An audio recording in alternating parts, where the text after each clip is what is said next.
Telangana medical కాలేజీల్లోని అధ్యాపకుల కొరత విపరీతంగా ఉంది. దీన్ని చూస్తుంటే ఒకసారి చూద్దారు. 27 విభాగాల్లోనూ ఒక్క ఫ్యాకల్టీ కూడా లేదన్నమాట, జీరో ఫ్యాకల్టీ అనమాట. దాదాపుగా 120 విభాగాల్లోని ఒకే అసిస్టెంట్ ప్రొఫెసర్ ఉంటున్నారు. సీనియర్ ఫ్యాకల్టీ లేకుండానే 150 విభాగాలు నడుస్తున్నాయి. వైద్య విద్య నాణ్యతపై కూడా దీని ప్రభావం చూస్తుందని చెప్తున్నారు అన్నమాట. దీని గురించి విశ్లేషణాత్మకంగా చూద్దారు. ఇప్పుడు తెలంగాణలోని వైద్య విద్యను కాంగ్రెస్ సర్కార్ పూర్తిగా గాలికి వదిలేసిందని ప్రతిపక్షాలు ఆరోపిస్తున్నాయి. గతంలో కేసీఆర్ ప్రభుత్వం జిల్లాకు మెడికల్ కాలేజీని ఏర్పాటు చేసిందన్నమాట.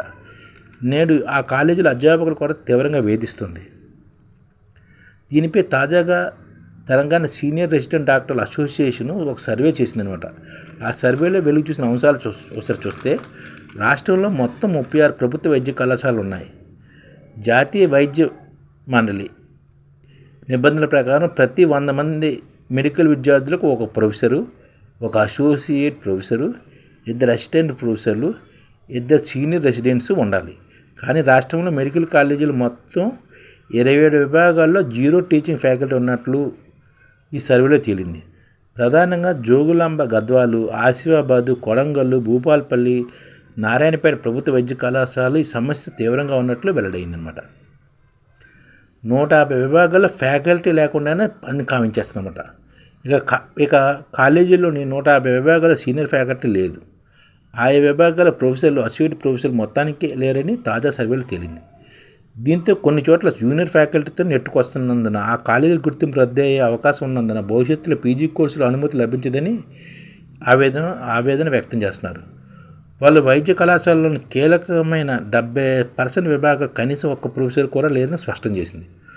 ఉస్మానియా, గాంధీ, కాకతీయ మెడికల్ కాలేజీల పరిస్థితి కాస్త మెరుగ్గా ఉన్నప్పటికీ వాటిలో సైతం అధ్యాపకులకు తక్కువగా ఉన్నట్లు పేర్కొంటున్నారు.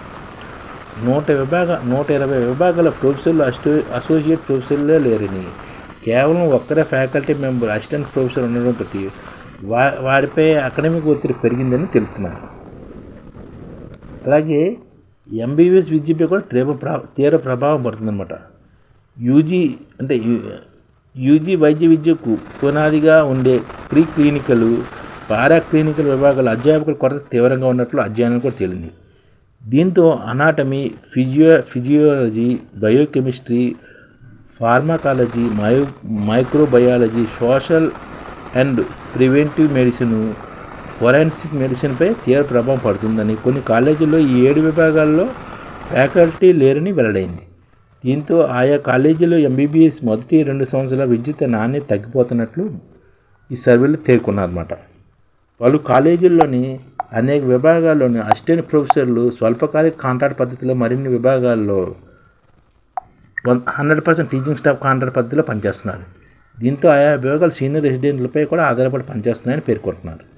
కేవలం ప్రొఫెసర్లు మాత్రమే రెగ్యులర్ పద్ధతిలో, జూనియర్లతో పాటు ఇతర సిబ్బంది అంతా కాంట్రాక్ట్ పద్ధతిలో పనిచేస్తున్నట్లు వెల్లడైంది. రాష్ట్రంలో మెడికల్ కాలేజీల్లో ఉన్న 600 పైగా విభాగాల్లో 447 డిపార్ట్మెంట్లపై అధ్యయనం నిర్వహించిన ఈ నివేదికను ఉపయోగించినట్టు చెప్పారన్నమాట. అదనమాట, అంటే 600 పైగా విభాగాలు ఉన్న రాష్ట్రంలో మెడికల్ కాలేజీల్లో, అందులోని చూస్తే 440 డిపార్ట్మెంట్పై అధ్యయనం చేసి ఈ నివేదిక ఇచ్చారన్నమాట.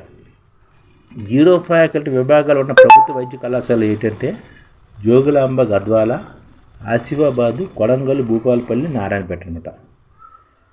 తీవ్రంగా ప్రభావితమవుతున్న విభాగాలు ఏంటంటే anatomy, physiology, microchemistry, pharmacology, microbiology, social and preventive medicine, forensic medicine అన్నమాట.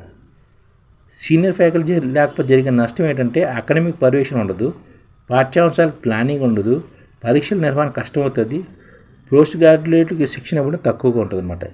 ఇది అనమాట తెలంగాణ మెడికల్ కాలేజీల అధ్యాపకుల కొరత ఈ విధంగా ఉందన్నమాట.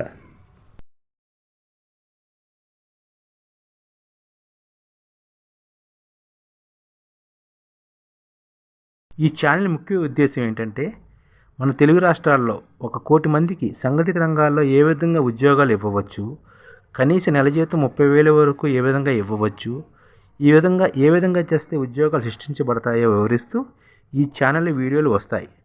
అలాంటి వీడియోలు మీకు కావాలంటే మన ఐడిఎఫ్ భాస్కర్ ఛానల్ని సబ్స్క్రైబ్ చేసుకోండి. ఐడిఎఫ్ అంటే ఇండియన్ డెవలప్మెంట్ ఫోర్స్. ఈ వీడియోలు చూసిన తర్వాత మీకు నచ్చితే లైక్ చేయండి, మీ ఫ్యామిలీ మెంబర్స్కి షేర్ చేయండి మరియు మీ ఫ్రెండ్స్కి షేర్ చేయండి. Thank you. నమస్కారం.